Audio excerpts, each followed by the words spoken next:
The Malvern Manor in Malvern, Iowa was originally built as a family home in 1869. In 1890, it was purchased and opened as the Cottage Hotel. In 1956, after passing through a number of owners, the property would have its last run as a hotel under the name the Piper Hotel. In October of the same year, ownership would again change hands and it was reopened as the Nishna Cottage Nursing and Rest Home with a capacity of 45. In the 1970s, the property was abandoned. I've been doing investigation for about 5 or 6 years. I've had the opportunity to investigate Malvern a number of times. I'm not exactly sure how many, but quite a few. Collected evidence on almost every time we've been. Started in the late 80s, early 90s with a micro cassette recorder doing EVP guerrilla style in cemeteries at night. So my experience level in the paranormal is I've been doing this for some years. Started a team in 2017 called Omni Paranormal Society. I would say my favorite place to investigate would be probably the Malvern Manor.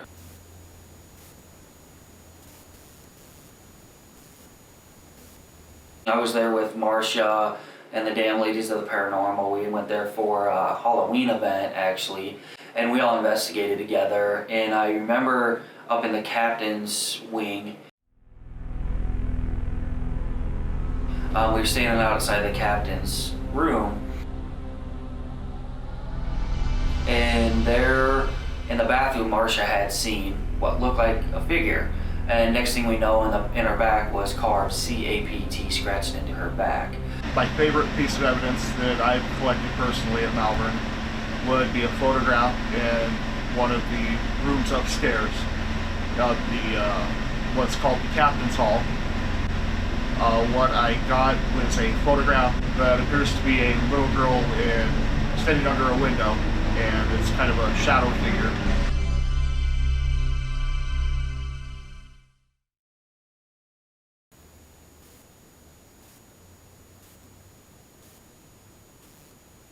The Shadow Man, his name was Johnny when he was alive. He was 6'7", and he would chase the nurses down the hallway and all the way to the kitchen. For some reason, he'd just stop at the kitchen.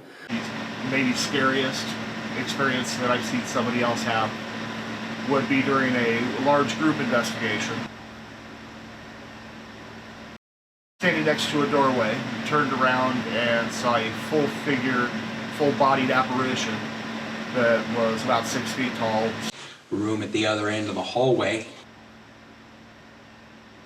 Actually standing in the doorway, filming down the hallway. I felt a tug at my neck and a necklace that I had on actually tugged loose from my neck. And it was as though somebody took a hold of the charm and pulled down sharply on it. Johnny Hauser's the first guy that actually experienced the Shadow Man. Johnny runs the Villiscax murder house.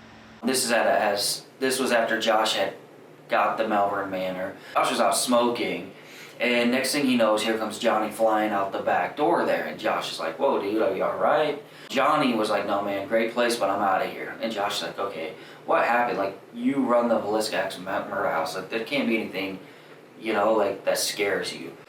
Johnny had said that he was standing in the middle of the hall, and all of a sudden he saw a 6'7" shadow come out and just chase him down the hall. My scariest experience at Malvern Manor was probably in the Shadow Hall when I was doing a deprivation session. Pretty much he's just gonna put headphones on, listen to music, blindfold himself. He's gonna be down in this hall all by himself. During the session, I felt like something touched me. Possibly something touching my back.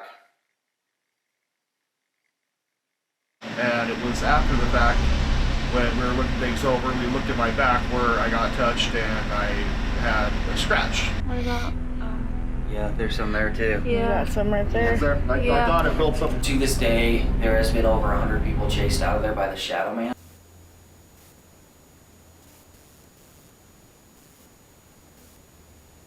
That place is always different all the time. There's so many spirits in there that just want to talk and they want their stories to be told. I was standing right here against this wall, and all of a sudden it just went like that. Dude, that was nuts right next to me. Most people have seen shadow figures. A lot of people have had physical activity being scratched, things fly off of dressers. Yes, I'm here. I have collected a few different types of evidence at Malvern Manor. EVPs, recordings of spirit box sessions, Esca sessions. Finger snap. You finger snap again? You want me to finger snap? Yes. Okay, here you go. Joy.